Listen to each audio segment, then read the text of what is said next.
यदि कोई रेखा किसी त्रिभुज की दो भुजाओं को समान अनुपात में विभाजित करती हो तो यह रेखा तीसरी भुजा के समांतर होती है।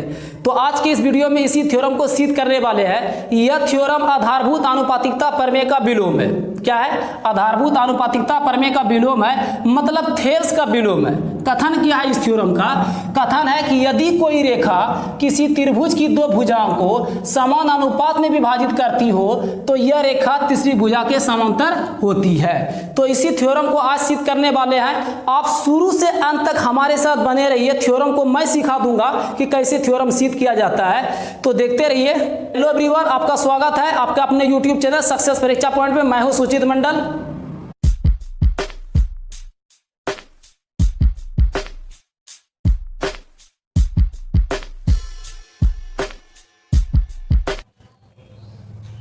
ओके, तो चलिए स्टार्ट करते हैं। कथन क्या है यहाँ पे? सबसे पहले फिर से एक बार क्या कर लेते हैं हम यहाँ पे कथन पढ़ लेते हैं कि कहता है यदि कोई रेखा किसी त्रिभुज की दो भुजाओं को समान अनुपात में विभाजित करती हो। क्या करती हो?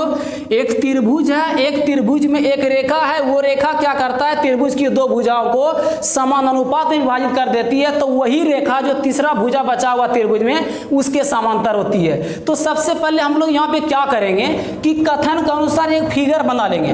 तो फिगर में दिखा दिए कि ABC एक त्रिभुज है। क्या है? ABC एक त्रिभुज है। इसी त्रिभुज में एक रेखा DE ले लिए। ये जो DE रेखा है, यही DE रेखा भुजा AB को, A से लेके B तक AB और A से लेके C तक AC, भुजा AB और भुजा AC को क्या कर दिया? इसको समान अनुपात में बांट दिया। तो यही जो रेखा DE है, ये रेखा तीसरा भुजा अर्थात BC इसके समांतर होगा। ऐसा सिद्ध करके दिखाना है। तो इस फिगर को बनाने के बाद में सबसे पहले हम लोग क्या कर लेंगे कि विशेष प्रतिज्ञा में इसी चीज को मान के लिख के दिखा देना है। तो सबसे पहले हम यहाँ पे क्या करेंगे? मानेंगे। क्या मानेंगे? माना कि ABC क्या है? एक त्रिभुज है। ABC एक त्रिभुज है, ठीक है, जिसमें AD बटे DB बराबर हो गया AE बटे AC। तो सिद्ध करना है। क्या सिद्ध करना है? कि ये जो तीसरा भुजा है BC, इसी के समांतर होगा वो रेखा कौन? DE। तो यहाँ पे लिखेंगे हम, क्या लिखेंगे? सिद्ध करना है। जो सिद्ध करना है उसको तो लिख के दिखाना नहीं पड़ेगा। तो सिद्ध करना है। क्या सिद्ध करना है यहाँ पे? कि ये जो DE है, ये DE किसके समांतर है? ये BC के समांतर है। ध्यान दें। तो चलिए इसके बाद आते हैं बनावट पे। बनावट के बाद आएंगे प्रमाण पे। अगर आप थेल्स प्रमेय को पढ़े हैं तो इसको समझने में जरा सा भी दिक्कत नहीं होने वाली है। अगर आप थेल्स प्रमेय नहीं पढ़े हैं तो हमारे चैनल पे थेल्स प्रमेय का एक वीडियो, एकदम पूरा वीडियो दिया हुआ है, डाला हुआ है। तो आप जाइए चैनल को विजिट कीजिए, चैनल पे जाइए, जाके थेल्स प्रमेय को पूरा देखिए। क्योंकि ये जो थ्योरम है, ये जो आपका थ्योरम है, थेल्स का एकदम उल्टा है। थेल्स का उल्टा कैसे है? कि थेल्स में क्या होता है कि DE BC के समांतर दिया हुआ होता है। यानी किसी त्रिभुज में DE BC के समांतर है, तब सिद्ध करना है कि ये जो रेखा है इसको समान अनुपात में बांटा है। वो बात पकड़ में आ गया कि थेल्स में क्या है कि थेल्स में ये चीज दिया हुआ होता है, इस चीज को हम सिद्ध करते हैं। लेकिन ये थेल्स का विलोम है, उल्टा है, तो उल्टा तो सिद्ध करना ही होगा। इस बार थेल्स के विलोम में क्या है कि ये भाग आपका दिया हुआ है, यानी AD बटे DB अब बराबर AE बटे AC दिया हुआ है, तो DE BC के समांतर होगा। ऐसा सिद्ध करके दिखाना है। तो ठीक है, जैसे हम थेल्स में क्या करते हैं? बनावट का प्रयोग करते हैं। D से सामने वाला भुजा पे लंब डाल देते हैं, E से सामने वाला भुजा पे लंब डालते हैं। वैसे सेम टू सेम यहाँ भी करना है। B को E से मिलाना है, C को D से मिला देंगे, कोई दिक्कत नहीं यहाँ पे। तो चलिए बनावट पे आते हैं। बनावट का एक नाम और है, बनावट का एक नाम और है, उसको रचना बोलते हैं। आप रचना लिखिए या बनावट लिखिए, दोनों एक ही चीज है, ठीक है, तो कोई दिक्कत नहीं यहाँ पे। तो क्या करेंगे बनावट में? D से सामने वाला भुजा पे एक लंब डाल देंगे और इसका नामकरण कर देंगे M, और E से भी सामने वाला भुजा पे क्या करेंगे? एक लंब डाल देंगे, इसका नामकरण कर देंगे N। तो यहाँ पे लिखना पड़ेगा और लिख के दिखाना पड़ेगा। क्या लिखना है? D से DM लंब किस पर? लंब हो गया किस पर? AC पर। किस पर हो गया? AC पर। तथा E से EN लंब किस पर? AC, सॉरी, E से EN लंब हो जाएगा किस पर? AB पर। किस पर? AB पर डाला। कोई दिक्कत नहीं है ना। जैसे थेल्स में लिखते हैं सेम टू सेम वैसे ही बनावट रखना है थेल्स के विलोम में भी, कि डी से डीएम, डी से डीएम और ई से ईएम लन डाल देंगे। कहाँ कहाँ पे? डी से डीएम लम डालेंगे एसी पर और ई से ई अन लम डालेंगे किस पर? एबी पर। और साथ ही साथ क्या करना है यहाँ पे साथ ही साथ क्या करना है? बी को ई से मिलाना है और सी को डी से मिलाना। तो चलिए इसको भी मिला देते हैं। तो B को किससे मिलाया? E से, और C को किससे मिलाया? D से। तो साथ ही साथ इसको लिख देना है कि साथ ही साथ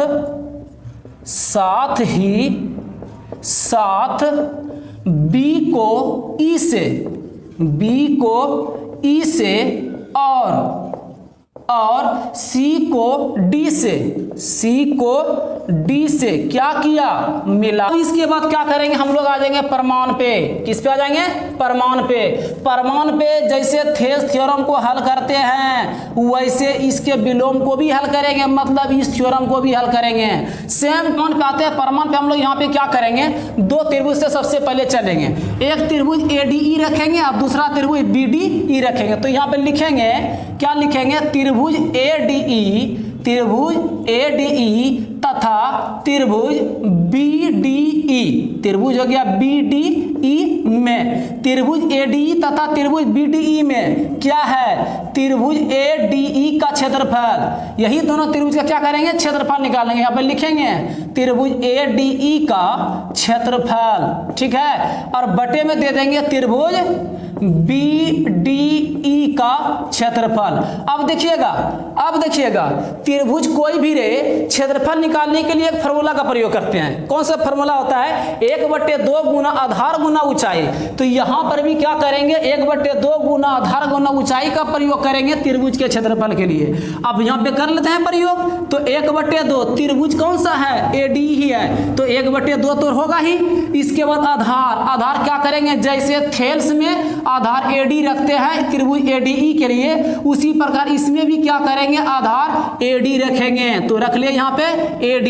अब गुना करेंगे इसका ऊंचाई। अब ऊंचाई क्या होगा? थेल्स में क्या करते हैं? पहला स्टेप में त्रिभुज ADE रखते हैं तो इसके लिए ऊंचाई क्या लेते हैं? ई से लेके EN लिखते हैं। ध्यान दीजिएगा यहाँ पे ऊंचाई एक ऐसा ऊंचाई रखना है जो कि त्रिभुज ADE और त्रिभुज BDE दोनों में काम आ जाए। तो हम ऐसा करेंगे, ये जो त्रिभुज दिख रहा है आपका त्रिभुज ADE, ये जो त्रिभुज आपका देखा, इस त्रिभुज में ये ऊंचाई बन जाएगा। बनेगा कि नहीं बनेगा?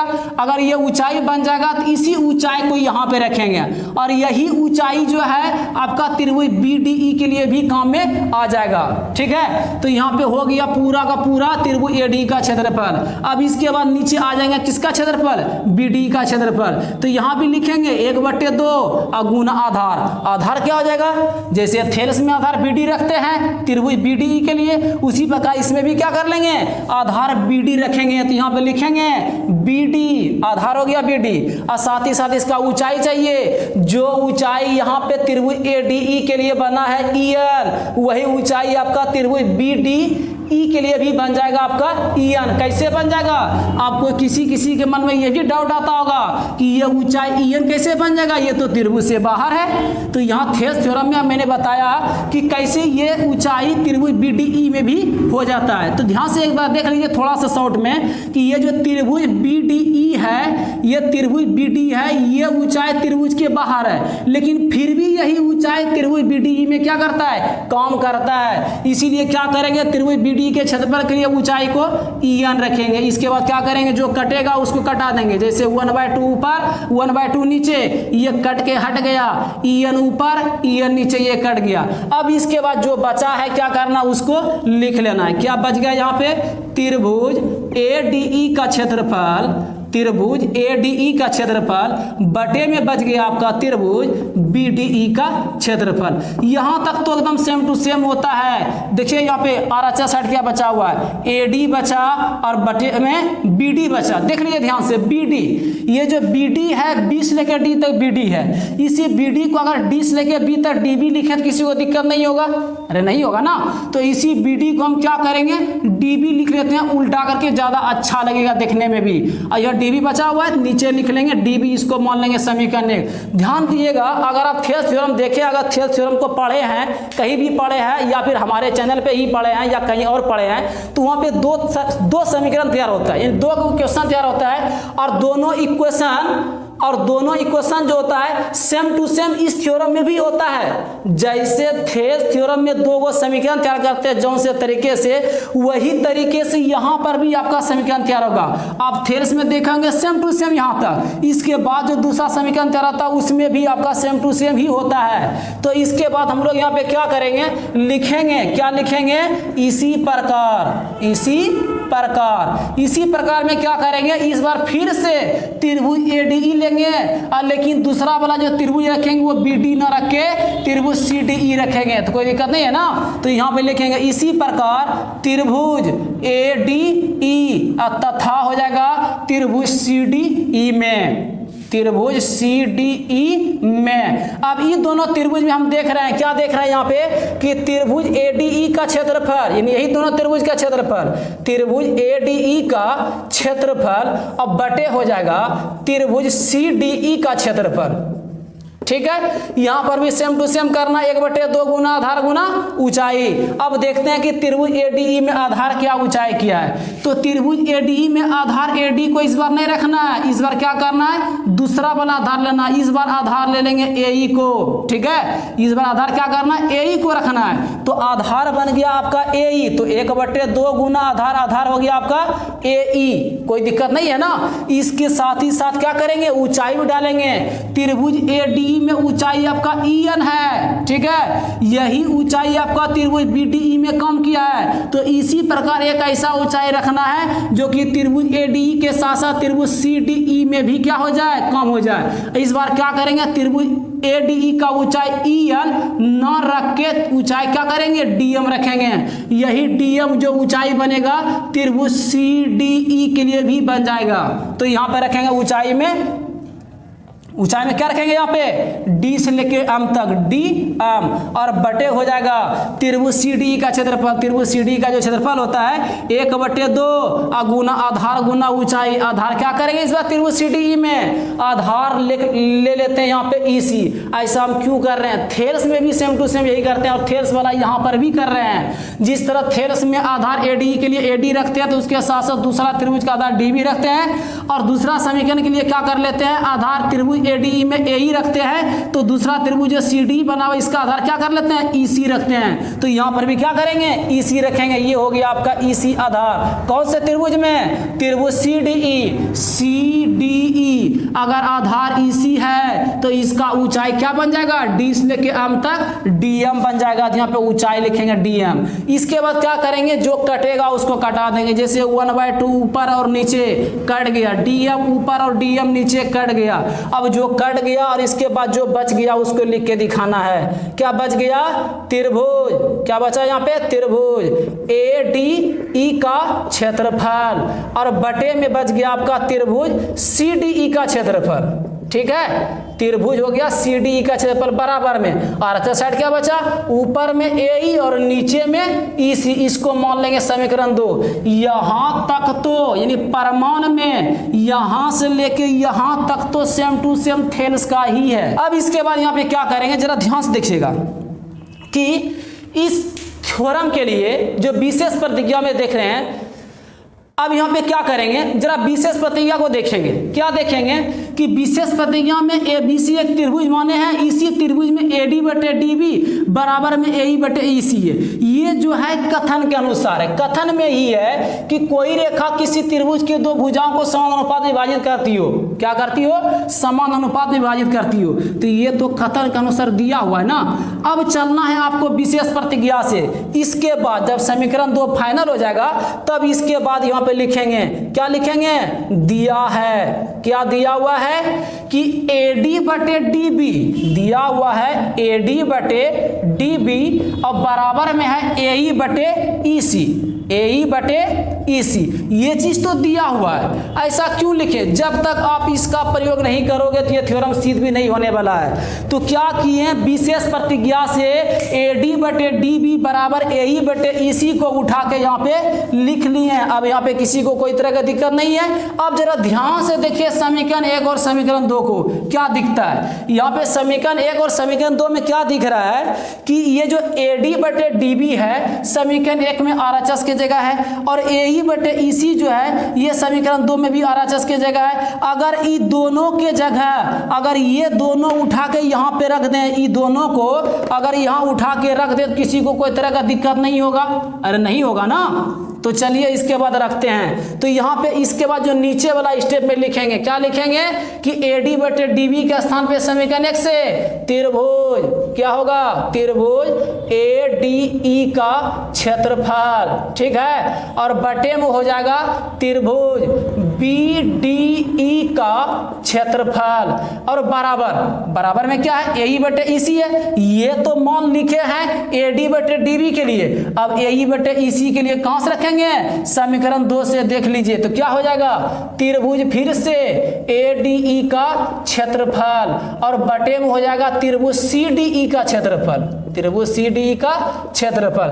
अब देखिए यहाँ पे क्या दिख रहा है, यहाँ पे जरा ध्यान से देख लीजिए कि त्रिभुज AD का क्षेत्रफल ऊपर में और इधर भी त्रिभुज AD का क्षेत्रफल ऊपर में। अगर ये दोनों को हम कटा दें तो ये कट भी सकता है। जब ऊपर ऊपर बराबर है तो नीचे नीचे भी क्या हो जाएगा, बराबर हो जाएगा। इसको हम कटा देंगे तो 1 बटे बचेगा त्रिभुज BDE का क्षेत्रफल, और इधर 1 बटे बचेगा त्रिभुज CDE का क्षेत्रफल। जब इसका क्रॉस करेंगे यानी बराबर के इधर से ऐसे जब क्रॉस करेंगे तो ये भी क्रॉस होके आपस में क्या हो जाएगा, बराबर हो जाएगा। या फिर ऐसे समझ लीजिए ये दोनों आपस में बराबर है तो ये दोनों भी आपस में क्या हो जाएगा, बराबर हो जाएगा। तो इसके नीचे लिखेंगे, क्या लिखेंगे कि त्रिभुज BDE का क्षेत्रफल, त्रिभुज BDE का क्षेत्रफल, और बराबर में होगा त्रिभुज CDE का क्षेत्रफल। किसी को कोई भी तरह का दिक्कत नहीं है।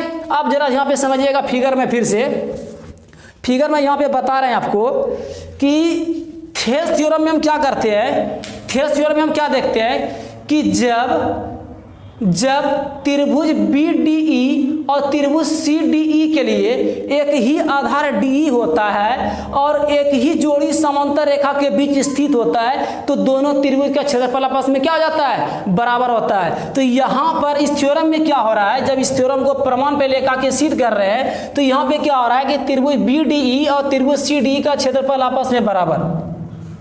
क्या हो गया यहाँ पे क्या है, त्रिभुज BDE और त्रिभुज CDE का क्षेत्रफल आपस में बराबर है। अगर इसका क्षेत्रफल बराबर है, अगर मान लिया जाए किसी दोनों त्रिभुज का आधार आपका D ही है तो ये दोनों भी आपस में क्या हो जाएगा, समानांतर हो जाएगा। तो इसी चीज को हम क्या करेंगे, लिख के दिखाएंगे। यहाँ पे लिखेंगे यहाँ दोनों त्रिभुज,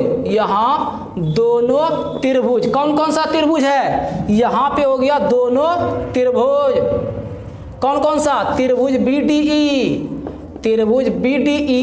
तथा त्रिभुज CDE, एक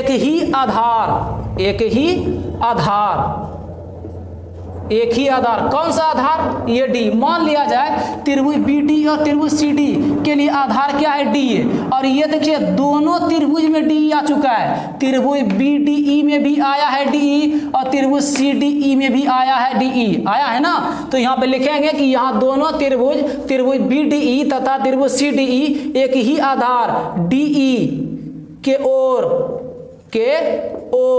स्थित, कि ध्यान से कि जब त्रिभुज BDE और त्रिभुज CDE दोनों के लिए आधार सेम हो और दोनों त्रिभुज का क्षेत्रफल आपस में बराबर हो जाए तो ये दोनों भी आपस में क्या हो जाएंगे, समानांतर हो जाएंगे। तो यहाँ पे लिख देंगे कि इसलिए कि DE समानांतर, तो DE समानांतर BC, ये आपका हो गया PROVED प्रूव्ड। किसी को कोई भी किसी तरह का दिक्कत है तो जरा आप बताइए, ठीक है। अगर वीडियो आपको समझ में आ गया तो बहुत अच्छा है, वीडियो के एक लाइक लास्ट में करके जाइए, और अगर हमारे चैनल पे नए हैं तो चैनल को सब्सक्राइब कीजिए, दोस्तों को शेयर कीजिए, ठीक है। तब तक के लिए धन्यवाद, मिलते हैं फिर अगले वीडियो में।